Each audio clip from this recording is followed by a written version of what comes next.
어쨌든 대통령 임기는 바로 시작이 되죠. 임기는 바로 시작되고. 알겠습니다. 대통령의 자리. 대통령 진짜 대통령 하면 모두 다 알 것 같은데 뭐 하는 일이에요 여기가?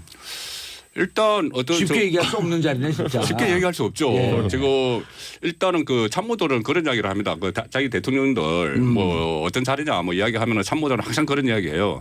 뭐 고뇌 찬 결단을 24시간 동안 365일 하는 자리다. 예. 그건 맞는 말이죠.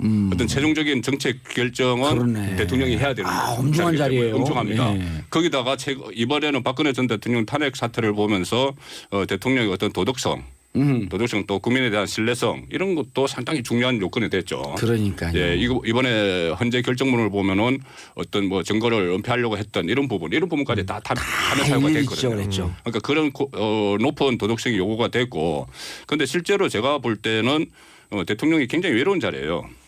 외로운 자리입니다. 홀로 최종 결정을 해야 되는 이런 정책적인 문제도 있지만은 청와대 안에서 어떻게 보면 5년을 갇혀서 합니다. 퇴근 시간 이후를 생각을 해보면은 일단 일과 시간에는 계속 회의도 있고 계속 움직이죠. 그런데 6시 퇴근이 딱 되면은 일단 간저로 올라가죠. 만약에 뭐 업무가 더 마음대로 없으면 나올 수가 없죠. 간저로 올라가면은 그때부터 어떻게 할 것이냐. 그러니까 박지원 그 대표, 김대중 정부의 그 비서실장이었죠. 그렇죠. 박지원 대표에게 제가 들은 말이 있는데 대통령을 이렇게 보좌 하는 것은 일과 시간 이후가 가장 중요하다. 일과 시간 중에는 뭐 다 시스템으로 움직이기 때문에 다 바쁘니까 정신없이. 한데 일과 시간에 딱 끝나면 그때부터 누구를 만나고 어떤 정보를 듣고 또 어떤 구상을 하고 어떤 활동을 하는지가 가장 중요하다는 것이죠. 그건 이번에 나타났지 않습니까? 박근혜 전 대통령 일과 시간 이후에. 일과 시간 이후에 혼밥 드시고 또 뭐 최순실 씨 만나고 뭐 이런 것이 드러났기 때문에 일과 시간 이후가 가장 중요하고 그런 의미에서 그 어쨌든 대통령으로서는 굉장히 외롭다. 알겠습니다. 대통령 외롭다 그러니까 이제 사람들이 깜짝 놀라고 문자 보내실 것 같아요. 샵 1035 단문 50원 장문 100원 샵 1035 문자 보내주시기 바라겠습니다. 두 분 전문가 모셨지만 우리에게 가장 소중한 분들은 바로 청취자 여러분들입니다. 0924님 대통령도 6시 퇴근이었군요. 저도 오늘 처음 알았어요. 저는 박근혜 대통령이 좀 일찍 퇴근한 줄 알았거든요. 야근 없어요? 청와대는? 아니 재택근무인데 퇴근이 어디 있습니까? 그게 청와대는. 아니 집에 앉아가지고 내가 오늘 지금 일 시작한다 딱 끊으면은 업무 시작이고 아니면 뭐 계속 일하는 거죠. 아니 박근혜 대통령만 아니면 다른 대통령들도. 박근혜 대통령도 특이했다고 이제 알려지고 있잖아요. 근데 사실 대부분의 대통령들이 퇴근 없이 살았다고 합니다. 그렇죠. 그러니까 가서도 사실 뭐 우리는 뉴스에까지는 보도 안 되지만은 어디서 뭐 북한이 초간발 쐈다 뉴스까지 보도 안 돼도 대통령한테까지는 보고됐다 이렇게 얘기하니까 사실 뭐 자도 자는 게 아니고 술을 마셔도 술 마시는 게 아니고 밥을 먹어도 밥 먹는 게 아니고 24시간 근무다. 24시간 근무다. 그거 하나는 맞는 말인데 이번에 박근혜 대통령은 관저에서 나오질 않았으니까 약간 그거는 특이하다라고 하는 거죠. 알겠습니다. 자, 근데 이런 얘기가 나오잖아요. 지금 제일 많이 나오는 게 5명의 후보들이 제왕적 대통령제. 이거 그 개혁하겠다. 네. 이거 다 뭐 책임 총리제 얘기도 나오고 무슨 비서실 뭐 어쩌고저쩌고 하겠다 이런 것도 나오고 그러니까 제왕적 대통령제라고 하는 이런 얘기가 나오는 이유가 도대체 뭐인 거예요? 뭐 이유는 여러 가지가 있죠. 일단 5년 단임제 이야기를 하는 막강한 권력이라는 거 아니에요? 예, 막강한 권력을 가질 수뿐이 없는 것이 저는 두 가지라고 봅니다. 하나는 이 5년 단임제 동안 성자 독식주의에 의해서 대통령의 5년 동안 모든 권력이 다 몰리는 것이죠. 그런데 그것은 어떤 제도적인 문제고 제가 볼 때는 청와대 비서실 권력이 너무 막강해요. 청와대 비서실 권력이 막강하기 때문에 그것이 결국은 대통령에게 집중되는 것이죠. 지금 청와대 비서실 권력이 막강하다. 예, 비서실에 비서실장이 있고 수석 비서관이 10사람입니다. 예. 10사람인데 이 10사람이 정부 부처 16개를 사실상 관장을 합니다. 장관급 부처 16개 관장하고 차관급 부처 5개 그다음에 뭐 공공기관 이걸 전부 다 이 10명의 수석들이 다 관장을 하는 그런 시스템인데 그렇네. 가령 예를 들면은 1개 수석이 몇 개 부처 장관을 관장을 해요. 사실상 통제를 합니다. 차관급인데. 수석은 차관급인데 경제수석 예를 들면은 차관급이거든요. 예. 또 안종범 수석도 경제수석을 했지만은 이 경제수석이 관할하는 부처가 경제부총리가 있는 기재부부터 그 산업통상자원부, 국토교통부, 해양수산부, 고용노동부 이거 다 사실상 통제를 해요. 돈 되는 건 다 통제하고 있죠. 경제수석이. 그렇기 때문에 이거 다른 그 수석도 마찬가지입니다. 예를 들어서 뭐 교육문화수석 그러면 교육부, 문화부, 체육부 다 관장해요. 아니 근데 그 지금 말씀하신 부분들은 그냥 행정부의 범위 안에 있는 거니까 실제로 대통령이 해도 돼요 그렇게. 근데 지금 우리나라의 제왕적 대통령 이제 얘기 나오는 거는 대통령이 행정부 갖고 뭐 월권 하든지 뭐 이렇게 알아서 해도 되는데 그 다음에 입법부랑 사법까지 넘어온다는 거예요. 입법부 넘어와가지고 공천권에 개입해가지고 이 사람 찍어라 하고 사람에 대한 평가도 하잖아요 대통령이. 공개적인 그 수석비서관 회의에 나와가지고 이 사람은 배신자고 이 사람은 진실한 사람이고 이거는 대통령 권한에 있는 게 아니잖아요. 근데 그걸 했기 때문에 지금 제왕적 대통령제 이야기가 나오는 거고 좀 특수한 상황인 게 대통령이 좀 이 팬덤이라는 게 있으면은 이런 걸 하는 거죠. 여론을 믿고 팬덤이라는 걸 믿고 이런 걸 하는 건데 과거에 보면 우리 노무현 대통령이나 이명박 대통령 같은 경우에는 나중에 정권 후반부가 힘 빠지면은 그런 거 안 했잖아요. 못 했잖아요. 해도 언론이 안 받아주고 했잖아요. 근데 이번에 박근혜 대통령은 제왕적 대통령 권한을 자기 팬덤을 통해 가지고 다 한 거죠. 입법부, 사법부, 거기다 행정부까지. 그러니까 삼권 분립이 흔들린 거죠. 알겠습니다. 지금 청와대 직원이 961명. 이게 비서실 직원인 거예요? 아니면 다 합쳐서 그렇게 돼 있고 경호실이 한 반 되고 거기 비서실이 한 반 된다 이렇게 생각하시면 됩니다. 961명 중에 네, 한 400명. 지금 현재는 그거 메모급이네요. 961명이 정확한지는 모르겠는데 어쨌든 이것은 대통령령으로 아하. 그 비서실 직제, 경호실 직제 정원이 딱 교정이 돼 있어요. 그렇죠. 거기 여기서 또 이번에는 안보실이 있거든요. 국가안보실도 있습니다. 예. 그러니까 국가안보실은 인원이 이거 대외비고 예. 그다음에 그 경호실과 비서실 인원은 거의 반반씩 그 정도로 차지를 하고 있는 거예요. 960명으로 1000명 가까이 되는데 뭐 한 400명, 400명, 뭐 한 100명 뭐 정권이 바뀌면 청와대 직원들 그 960명이 싹 바뀝니까? 아니면은 싹 바뀌지는 않고요. 그 특히 경호실은 거의 그대로 변함이 있고. 없습니다. 예. 그 물론 그 후보 시절에 경호를 하던 사람을 데리고는 들어가죠. 지금 이영선 그 경호관처럼 이번에 그렇죠. 문제가 된 데리고는 들어가지만은 전체 그 경호원의 그 주로는 계속 있었던 사람들이고 대신 대통령이 어느 그 진영의 대통령이 되느냐에 따라서 이 건접 경호하는 그 경호원들이 좀 바뀝니다.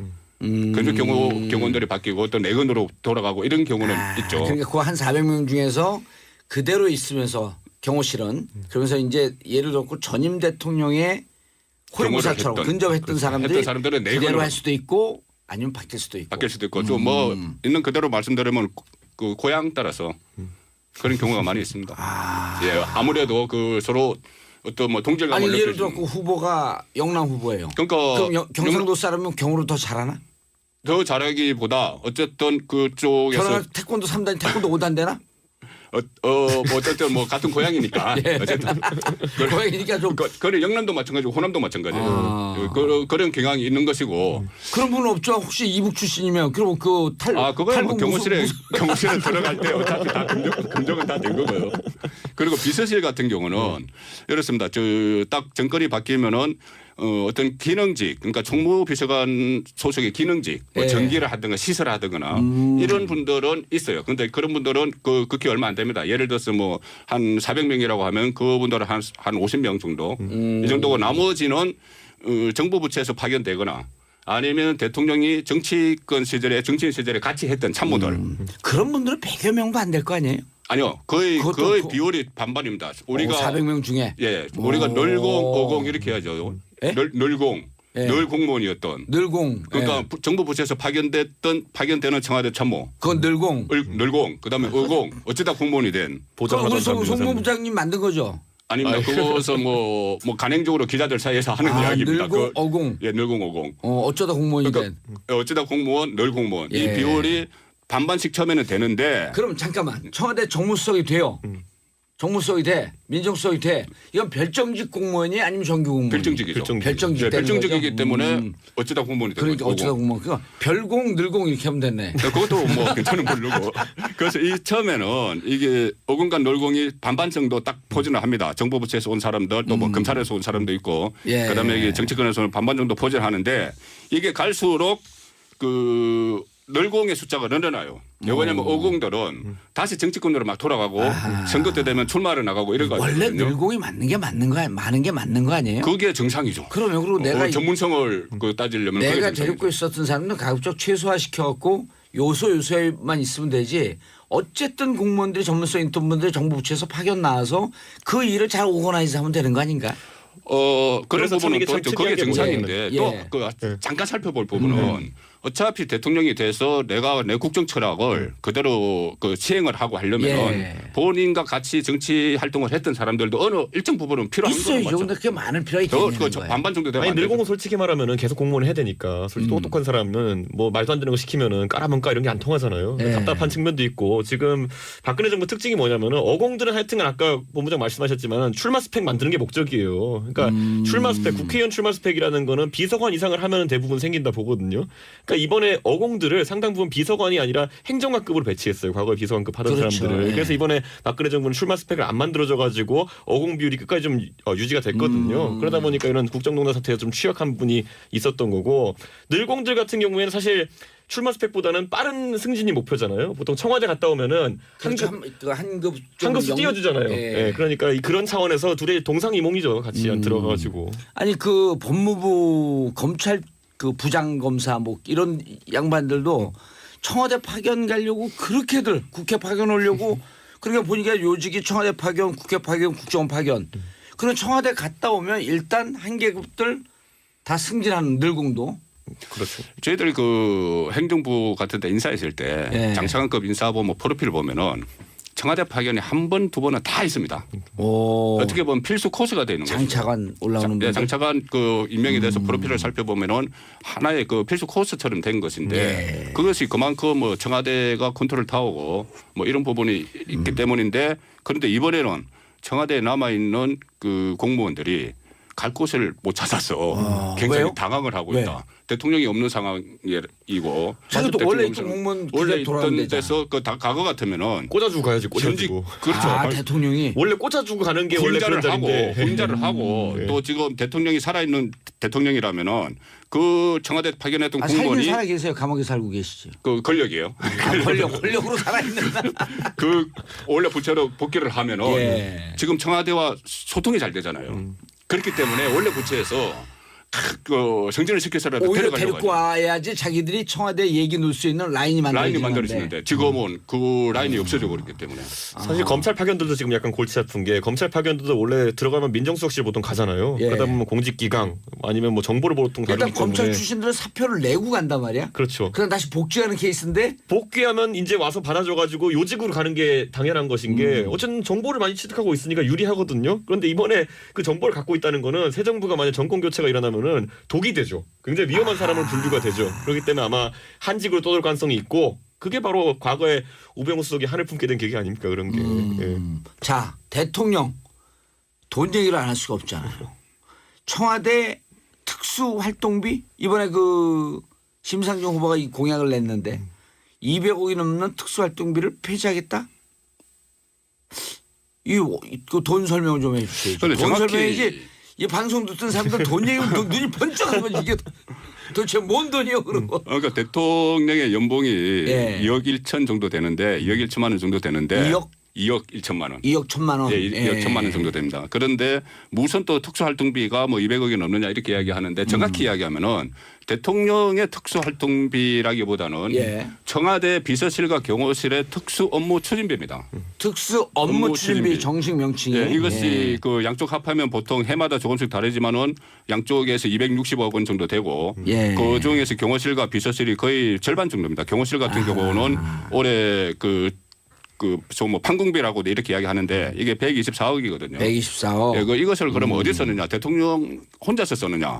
물론 대통령이 어떤 행사장 같은 아 여기 데 가거나 경호실입니까 비서실? 이거는 비서실입니다. 124억 올해. 124억은. 이것은 그 대통령이 어떤 뭐 해외 출장을 가서 교민들을 만나거나 아니면 또 행사장에 가서 이 뭐 경력금을 내놓거나 또는 뭐 기념품을 이렇게 만들어 가거나 예. 뭐 이런 비용이죠. 예. 이런 비용인데 이것을 그대로 사용을 하면 괜찮은데 이것을 영수증 필요 없는 돈입니다. 이것은. 어허. 그래서 이것이 일종의 좀 개인적으로 유용할 그럴 가능성이 있고 실제로 전임 정부에서 일어난 일이지만은 청와대 총무비서관이 이 특수업무 추진비를 횡령을 해서 사법 처리된 사례도 있었죠.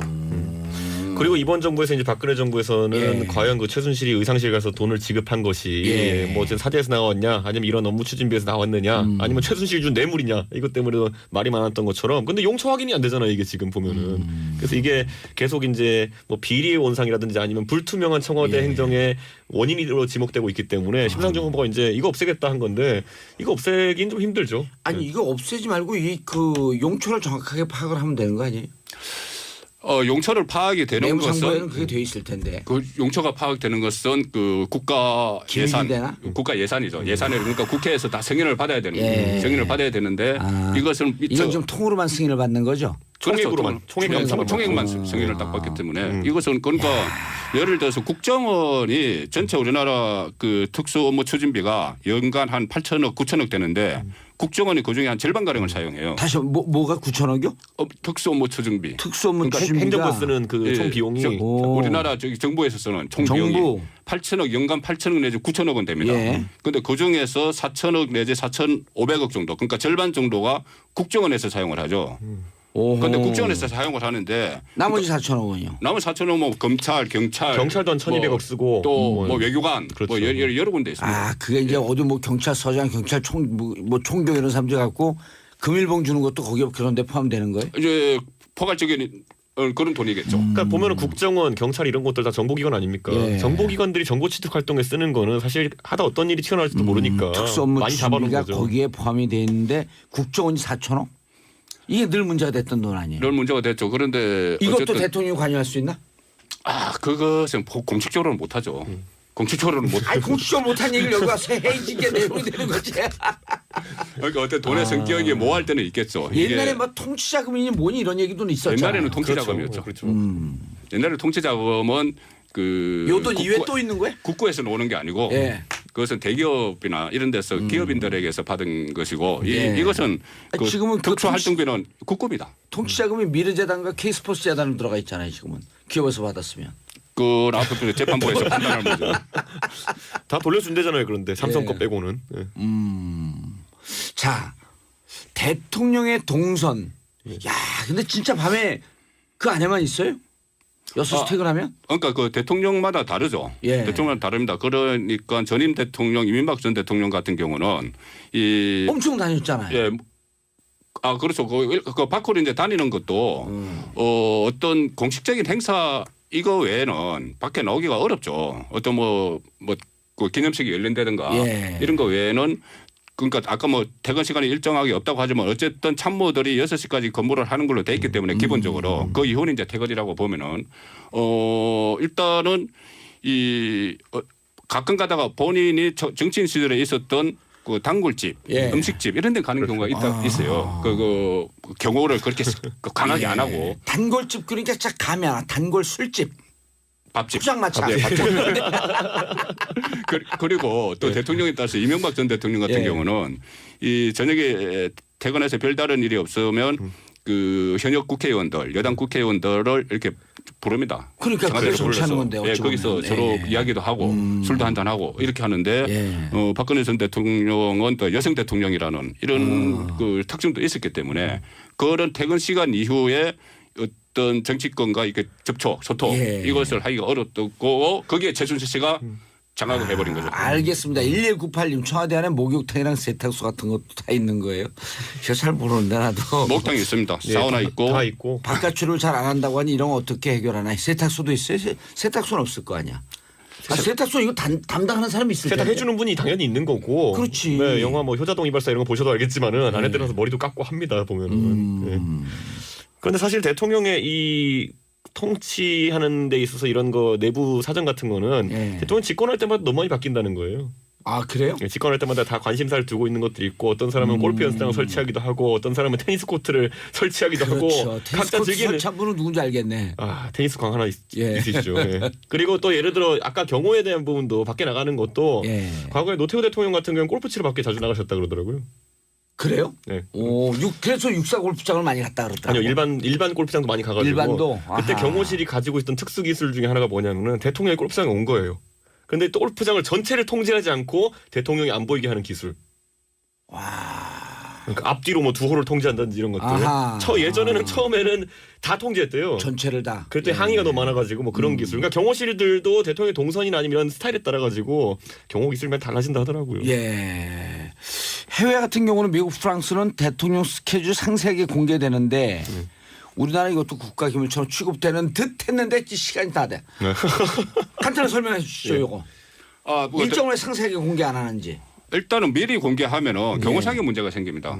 동선이 파악이 되면 경호상의 문제가 그럼 생깁니다. 외국 같은 경우는 불시에 나가는 거예요? 외국 같은 경우는 그 나중에 공개할 때 예. 일정이 지나고 나서 그 일정을 공개를 하는 것이지. 지나고 나서 예, 일정을 그 지나고 전이 나서 아니고. 분 단위로 이렇게 또 공개를 하고 하는 것이지. 그 예. 미리 공개하지는 미국도 않죠. 어디 간다 정도는 간략하게 이제 1600펜이라고 그 사이트에 공개하는데 그렇다 하더라도 어느 길 통해서 어떻게 가는지 정도까지는 공개 안 합니다. 알겠습니다. 근데 이런 얘기가 나오잖아요. 지금 제일 많이 나오는 게 5명의 후보들이 제왕적 대통령제.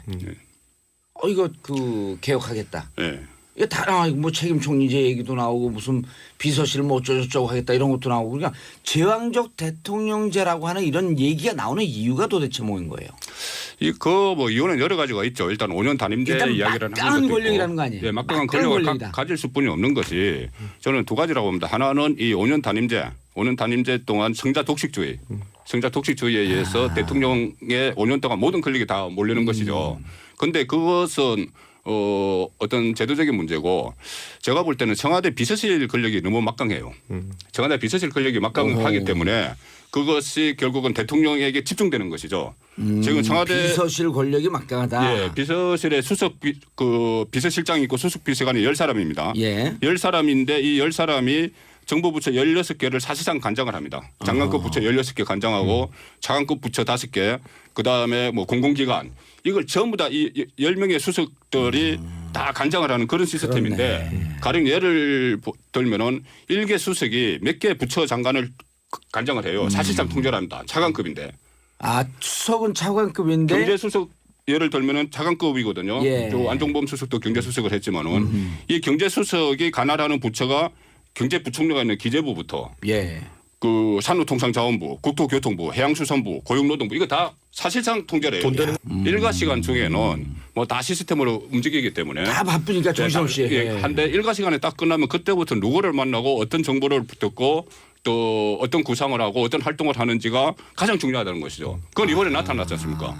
박근혜 전 대통령 예. 일과 시간 이후에 혼밥 드시는 예, 혼밥 드시고 아하. 또 뭐 최순실 씨 만나고 뭐 이런 것이 드러났기 때문에 일과 시간 이후가 가장 중요하고 그런 의미에서 그 어쨌든 대통령으로서는 굉장히 외롭다. 알겠습니다. 대통령 외롭다 그러니까 이제 사람들이 깜짝 놀라고 문자 보내실 것 같아요. 샵 1035 단문 50원 장문 100원 샵 1035 문자 보내주시기 바라겠습니다. 두 분 전문가 모셨지만 우리에게 가장 소중한 분들은 바로 청취자 여러분들입니다. 공구이사님 대통령도 6시 퇴근이었군요. 저도 오늘 처음 알았어요. 저는 박근혜 대통령이 좀 일찍 퇴근한 줄 알았거든요. 야근 없어요? 청와대는? 아니 재택근무인데 퇴근이 어디 있습니까? 그게 청와대는. 아니 집에 앉아가지고 내가 오늘 지금 일 시작한다 딱 끊으면은 업무 시작이고 아니면 뭐 계속 일하는 거죠. 아니 박근혜 대통령만 아니면 다른 대통령들도. 박근혜 좀 특이했다고 이제 알려지고 있잖아요. 근데 사실 예. 대부분의 대통령들이 퇴근 없이 살았다고 합니다. 그렇죠. 그러니까 가서도 사실 뭐 우리는 뉴스에까지는 보도 안 되지만은 어디서 뭐 북한이 초간발 쐈다 뉴스까지 보도 안 돼도 대통령한테까지는 보고 됐다 이렇게 얘기하니까 사실 뭐 자도 자는 게 아니고 술을 마셔서 술 마시는 게 아니고 밥을 먹어도 밥 먹는 게 아니고 24시간 근무다. 24시간 근무다. 그거 하나는 맞는 말인데 이번에 박근혜 대통령은 관저에서 나오질 않았으니까 약간 그거는 특이하다라고 하는 거죠. 알겠습니다. 자, 그다음에 그 경호실과 비서실 인원은 거의 반반씩 그 정도로 차지를 하고 있는 거예요. 960명으로 1000명 가까이 되는데 뭐 한 400명, 400명, 뭐한 100명 뭐 정권이 바뀌면 청와대 직원들 그 960명이 싹 바뀝니까? 아니면은 싹 바뀌지는 않고요. 그 특히 경호실은 거의 그대로 변함이 있고. 없습니다. 네. 그 물론 그 후보 시절에 경호를 하던 사람을 데리고는 들어가죠. 지금 이영선 그 경호관처럼 이번에 그렇죠. 문제가 된 데리고는 들어가지만은 전체 그 경호원의 그 주로는 계속 있었던 사람들이고 대신 대통령이 어느 그 진영의 대통령이 되느냐에 따라서 이 건접 경호하는 그 경호원들이 좀 바뀝니다. 건접 경호원들이 바뀌고 또 내근으로 돌아가고 이런 경우는 있죠. 그러니까 그 한 400명 중에서 그대로 있으면서 경호실은 그러면서 이제 예를 들어 전임 대통령의 호위무사처럼 했던, 근접했던 그렇죠. 사람들이 했던 사람들은 네 그대로 번을 할 수도 있고 아니면 바뀔 수도 있고. 바뀔 수도 있고 좀 뭐 있는 그대로 말씀드리면 그 고향 따라서 그런 경우가 많이 있습니다. 예, 아무래도 그 서로 어떤 뭐 동질감을 아니 예를 느낄 들어 수 그 후보가 영남 후보예요. 그러니까 그럼 경상도 사람이면 경으로 더 잘하나? 더 잘하기보다 어쨌든 그쪽에서 저랑 태권도 3단, 태권도 5단 되나? 뭐 어쨌든 뭐 같은 고향이니까 어쨌든 고향이니까 좀 그런 영남도 마찬가지고 호남도 마찬가지예요. 아. 그런 경향이 있는 것이고 그런 분은 없죠. 혹시 이북 출신이면 그럼 그 그거야 뭐 탈북 경호실에 들어갈 때 어차피 다 검정은 다 된 거고요. 그리고 비서실 같은 경우는 이렇습니다. 저 딱 정권이 바뀌면은 어쨌든 대통령 임기는 바로 시작이 되죠. 임기를 바로 시작되고 알겠습니다. 대통령의 자리. 대통령 진짜 대통령 하면 모두 다 알 것 같은데 뭐 하는 일이에요 여기가? 일단 어떤 쉽게 얘기할 수 없는 자리네 진짜. 쉽게 얘기할 수 없죠. 예. 지금 일단은 그 참모들은 그런 이야기를 합니다. 그 자기 대통령들 뭐 어떤 자리냐 뭐 이야기하면은 참모들은 항상 그런 이야기해요. 뭐 고뇌 참 결단을 24시간 동안 365일 하는 자리다. 예. 그건 맞는 말이죠. 어떤 최종적인 정책 결정은 그러네. 대통령이 해야 되는 엄중한 자리예요. 엄중합니다. 예. 거기다가 이번에는 박근혜 전 대통령 탄핵 사태를 보면서 대통령의 어떤 도덕성 또 국민에 대한 신뢰성 이런 것도 상당히 중요한 요건이 됐죠. 그러니까요. 예, 이번에 헌재 결정문을 보면은 어떤 뭐 증거를 은폐하려고 했던 이런 부분까지 다 탄핵 사유가 됐거든요. 그랬죠. 그러니까 그런 높은 도덕성이 요구가 됐고, 그런데 실제로 제가 볼 때는 대통령이 굉장히 외로운 자리예요. 외로운 자리입니다. 홀로 최종 결정을 해야 되는 이런 정책적인 문제도 있지만은 청와대 안에서 어떻게 보면 5년을 갇혀서 합니다. 퇴근 시간 이후를 생각을 해보면은 일단 일과 시간에는 예. 계속 회의도 있고 계속 그 움직이죠. 그런데 6시 퇴근이 딱 되면은 일단 간저로 올라가죠. 만약에 밖으로 업무가 더 마음대로 없으면 나올 수가 없죠. 간저로 올라가면은 그때부터 어떻게 할 것이냐.